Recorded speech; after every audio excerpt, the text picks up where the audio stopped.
Time Computers, I'm Summer from Silver-Eyed-Fangirl, and today I'm reviewing How I Live Now by Meg Brosoff.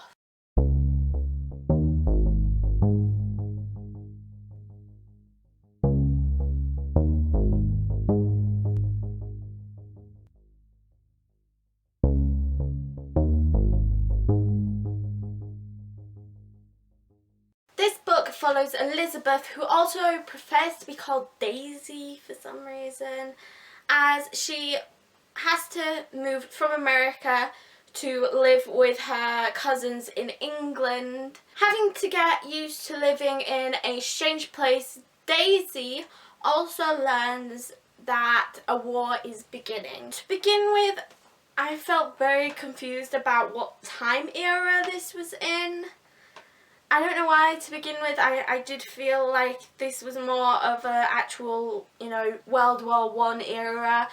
I felt very confused like I said, as to what time era it was. But then Daisy started talking about cell phones and emails, and then I sort of figured out it was more, I think it was supposed to be more of like a dystopian future, or if a war was happening around this time era. My favourite character was Piper. Even though she was only 9 years old, she was very strong and very brave with all the drama that was going on around her and all the, bad things that was happening. She was still very strong and brave and focused on what should be going on. My least favourite character was Daisy, because she wasn't really focused on protecting this little girl who she was looking after, or much else apart from finding her cousin Edmund, and that's all she was focused on, and I didn't really like it. At first I was really confused with the ending, but after, a few times reading it,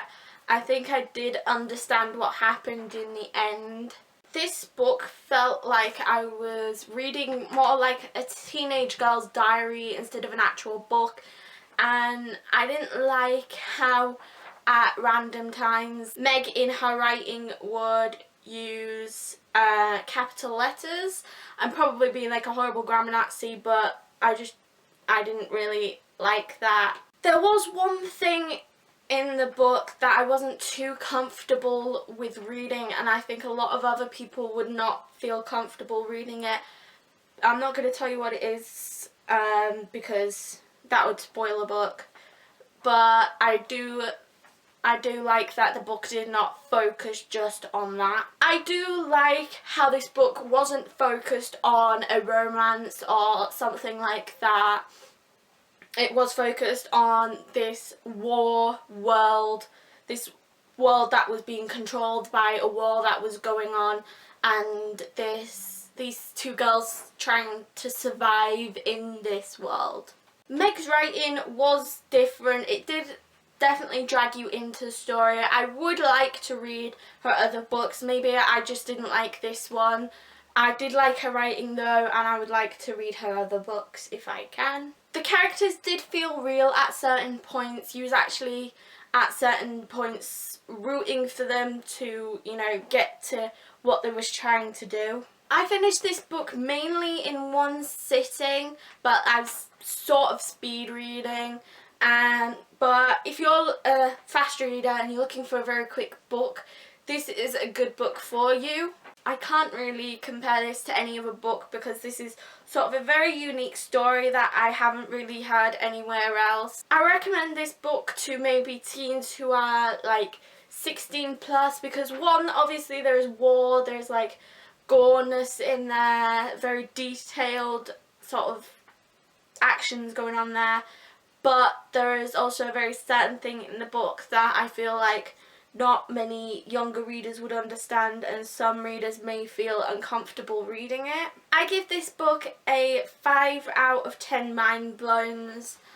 I did like the idea of this book, but I just felt like at times the writing could be slow at one point and very fast at another, but I also feel like the main character Daisy wasn't very well presented. She could have been focused on other things instead of trying to find Edmund, the main character. I feel like this could have been written a bit differently, and you could have got a better story with it. I did, like I said, like this book, but I feel like some things could have been changed and it would have been an amazing book.